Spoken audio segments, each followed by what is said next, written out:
So my research, my PhD research, is related to renewables because it uses low-cost materials to to produce transparent conductors that could replace the current one.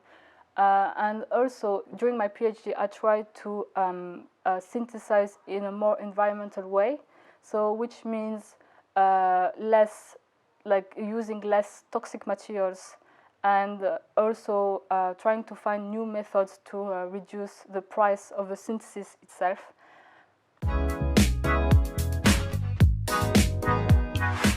Since this new materials is based on earth-abundant elements such as copper, nickel, and zinc, it has high chances to be marketable, in the sense that, like, it's not likely to be that we are going to run out of this material.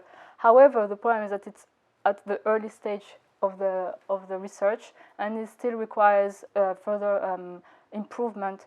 The research in a university is very like individual, very using small amount of materials. However, the problem, like when we shift this research to the industry, it requires to scale up this research to a very large, much larger scale.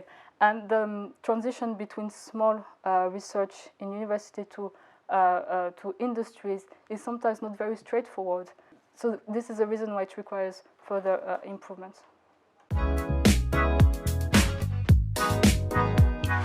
The current research based on low-cost materials try to solve these issues with rare elements, not only in my research, but for example in other research. For example, the most famous one is the replacement of fuel energy based on petroleum that we find like inside the earth. And to do so, we try to investigate new alternatives, such as the most famous one are the silicon solar cell, wind energy, or biomass.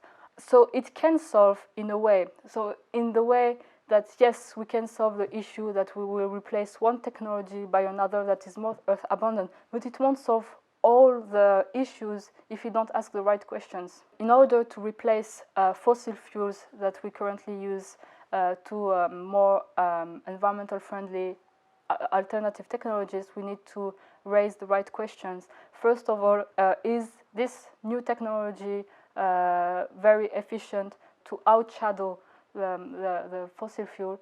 That is very, very important indeed. But also, will this technology have an impact, an environmental impact, and the right environmental impact we want? For example, I'm thinking about the biomass. So there was this hype in 2008 about biomass, and everyone was investing on that. And a lot of crops were dedicated to the production of biomass. First of all, these crops that we're using for biomass were crops that we won't use for feeding people, and therefore the wheat price increased, which led to some starvation to some areas in the world. Second, the crops require water, and the question of water is currently important because we don't have enough water for the humanity. And so is it really ethical to use this water for some crops that will be used for exploiting our activities? The third one is we dedicate some crops that are area that could be used for other activities, like building or other thing. And the fourth one is basically some researchers have wondered if the energy required to produce this energy that we will use later was higher than what this biomass could give us as an energy. So this is the reason why I think it is really important to have some common sense first, to raise the right questions for renewables, because this can lead to some disaster, and by wanting to do good things, we will basically do the wrong things. Have you heard about the EROI ratio? So that's the acronym for energy return on investment. So in your mind, what would that is to say the quantity of energy as an input. So for one input of energy, how much energy do you get as an output? So for biomass, do you have an idea of that figure? No. Not precisely. No. So yeah, I was saying. So some researchers think that biomass is not very efficient in this in terms of the amount of energy we receive from them. But this has to be yet proven because some people have used it and yeah. Okay. And so.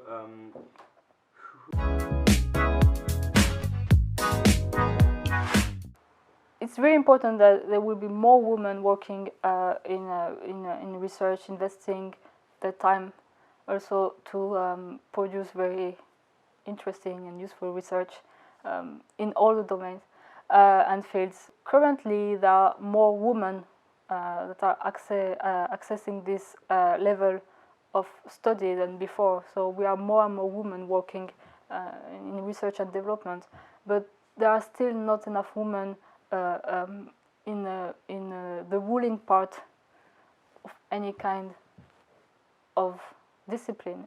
So personally, I have witnessed some remarks from the other gender, that is from men, towards me or towards other women, that it's still surprising to see those kind of behaviors occurring in 2017.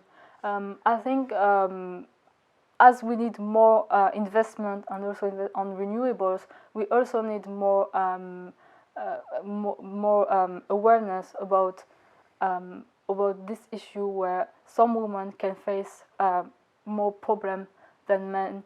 So this is something that that has to change, and especially that we're at such a level of culture and knowledge that is really surprising that such attitudes are still occurring now, and it's sad.